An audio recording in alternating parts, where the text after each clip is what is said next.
With a relentless focus on excellence in healthcare, Pullman Regional Hospital presents the Health Podcast. We've all experienced physical pain in some way before, whether you stub your toe or break an arm. But when it comes to chronic pain, the kind that lasts, that's a whole different story. To talk about managing chronic pain today, we are joined by Dr. Molly Weber, a family medicine doctor here at Pullman. Dr. Weber, what is chronic pain management? I'm going to answer the question of what is chronic pain first, because that's kind of essential for explaining management. It's going to sound obvious to most people, but it just means you hurt all the time. It's important to acknowledge that there's many types and forms of chronic pain. So I think when people hear that, they think of arthritis or maybe chronic back pain from an injury. But there's lots of other causes of chronic pain, certain autoimmune diseases, cancer, diseases like fibromyalgia, irritable bowel syndrome, and many, many, many more. It could take us a really long time to list all them. But all of those are equally valid. None of those types of pain are more real than another. But it is important to acknowledge that not all pain comes from the same place. And I only say this because this helps us guide management. So you can get pain from like your organs, tissues, bones. So if you think like arthritis in your joints, you can get pain from nerves. So a lot of people have experience with things like diabetic neuropathy. And you can also have problems in how your body and brain process pain. And a good example of this is fibromyalgia. These are not mutually exclusive, so you can have pain from multiple of these sources, but it is kind of important for us to think about because that helps determine how we deal with this. So when we talk about pain, who are some of the people who suffer from chronic pain? So it could be anyone. This is something that can affect all ages, all genders, race, ethnicities, and you can't tell just by looking at someone if they're someone who has or doesn't have chronic pain or could not develop this. Lots of people with chronic pain find ways to live and deal with it, so it can be really hard to tell just from looking at someone. And going along with that, some people with chronic pain are able to do certain things, and others may be disabled from their pain. So there's a huge spectrum there, and we can't make any assumptions. Now, what does chronic pain management mean, and who is involved? So I'll address the second part of that first, about who is involved. So the first is the patient, the person who is suffering from the pain. They are part of a team, but the patient is the center of the team because they know their body best, and they are the one with the lived experience of their pain. So I mentioned a team. Ideally, chronic pain management will take a couple of resources and providers to help come up with a management plan. Usually the team can be led by a primary care doctor. Obviously, I'm a little biased as someone in primary care, but anyone who is able to see the big picture of the patient as a person and kind of guide that team. The team could also include a variety of specialists, including providers in pain medicine.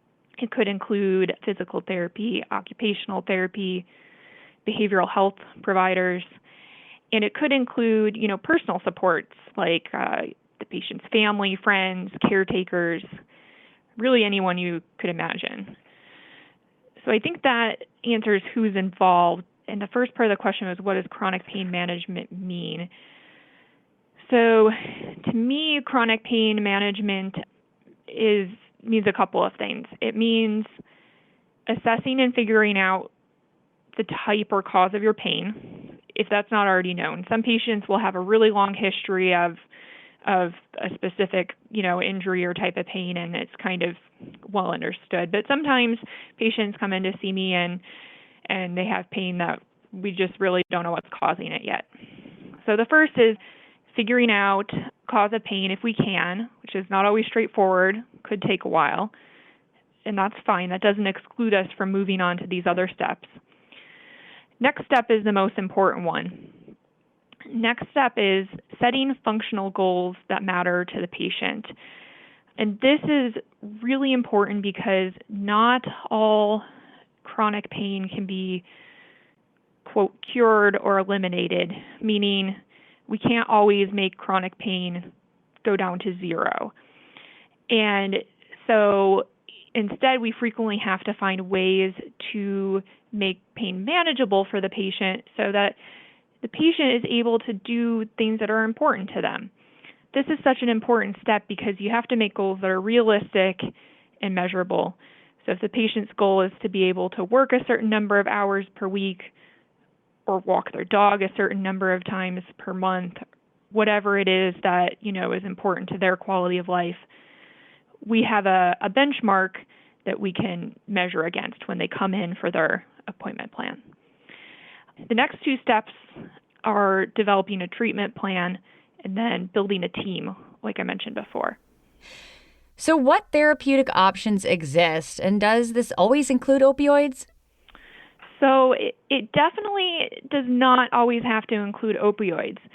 In fact, opioids can be appropriate in very select situations, but they also can pose a risk of significant harm. So the risks and benefits of opioid therapy have to be weighed very carefully.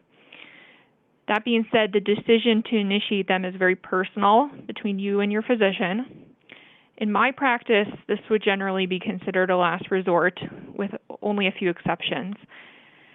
If you're already on opioids, there's still lots of safe and effective ways to either taper down on them, taper off of them, or add in some of the other therapeutic options to help with your pain. So that being said, no, it doesn't have to include opioids. So other therapeutic options, there's a ton of them. So I kind of tried to group them together. And before I start listing some of the common interventions, I will mention that I usually try to categorize what I'm trying to target before starting. So to clarify what I mean by that, one category would be thinking about the underlying problem. So if we take the example of arthritis, focusing on some things that have to do specifically with your knee arthritis, whether that's physical therapy, an injection in your knee, maybe seeing a surgeon.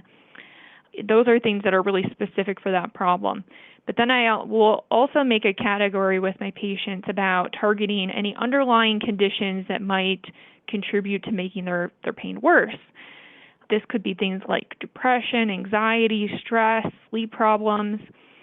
And that's not to say that any of those conditions are causing the pain, but as we all know, when we're stressed, it's really hard to take care of ourselves appropriately. And so we can make this whole other bucket of problems that if we help treat it can help our pain. So that being said, there's lots of options for treating pain. I'll start with maybe the most obvious one people think of when they think about going to the doctor for chronic pain, which is medications. Obviously, there's a lot more than opioids that exist. And I'm not going to sit here and list a bunch of medications to you because I think that would be pretty boring for both of us. But suffice it to say that medication options for pain can be very individualized based on the type of pain that you have, which is why that step that we talked about earlier about assessing where your pain is coming from is really important. Focusing on type of pain so that we can make an individualized medication plan. Medications can be necessary for a lot of people, but they're definitely most effective when we combine them with other modalities. So what I mean by that is I also like to think about another category of sort of rehab or movement-focused treatments. So this could include physical therapy, occupational therapy, aquatic therapy, cardiac or pulmonary rehab. We are definitely lucky to have some awesome therapy providers in this community. That is something that can make a huge difference in patients' lives. I also think of pain medicine as its own kind of category here. And these are things that some of them can be done by your primary care provider. Some of them can be done by pain medicine specialists, which we definitely have available to us in the community. And these are things like injections, whether that be in a joint or in your back or in a muscle trigger point. This can be things like radiofrequency ablation and nerve blocks so that the nerves supplying a certain area don't register the pain that's being caused. These are powerful tools for patients to feel better, and usually it gives them kind of the time and the break to go work on some therapy, feel stronger, maybe get off some medications.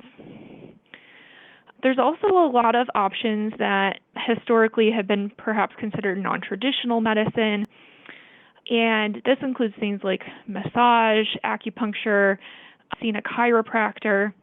These things might not be right for everyone, but they can be really helpful. And the nice thing about providers in these fields is that this care can be really individualized to the patient's type of pain. And more often, this kind of care can be covered by insurance. Sometimes insurance company will have a requirement like you need to have a referral from your primary care doctor before they'll cover massage.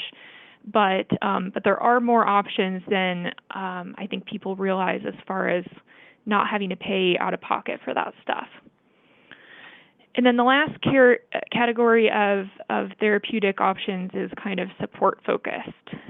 And so this can include therapy with a counselor. I know sometimes patients tell me, but Dr. Weber, I'm not depressed. Why is therapy going to help me? And my answer to that is that even if you're not depressed, dealing with chronic pain can be really difficult since it can be kind of a silent condition in many cases. People can feel alone, overwhelmed, like they don't have enough support. And so a counselor is someone who can help you manage the burden of having chronic pain. There are also specific interventions that certain therapists can do that can also be directly helpful to pain.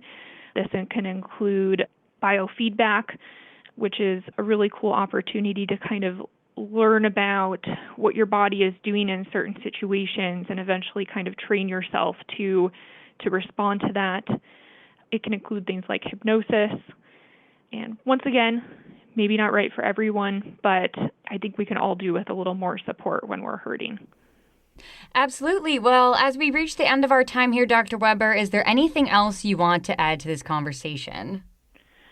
I think the only other thing I'll add is that some people can feel a little overwhelmed by not knowing where to start when they're in chronic pain or how to kind of start this process. And so my recommendation is to start thinking about building your team. So bringing it up to your primary care doctor or finding a primary care doctor if you don't have one and letting them know very specifically what it is you want to work on and what your goals are. Just from all the stuff we talked about right now, you can tell that this is a big field, but the first step is building your team. Well, we so appreciate your time and work in this field, Dr. Weber. Find out more about Pullman Regional as well as more episodes like this at pullmanregional.org. This has been the Health Podcast from Pullman Regional. I'm your host, Caitlin White. Thank you for listening and stay well.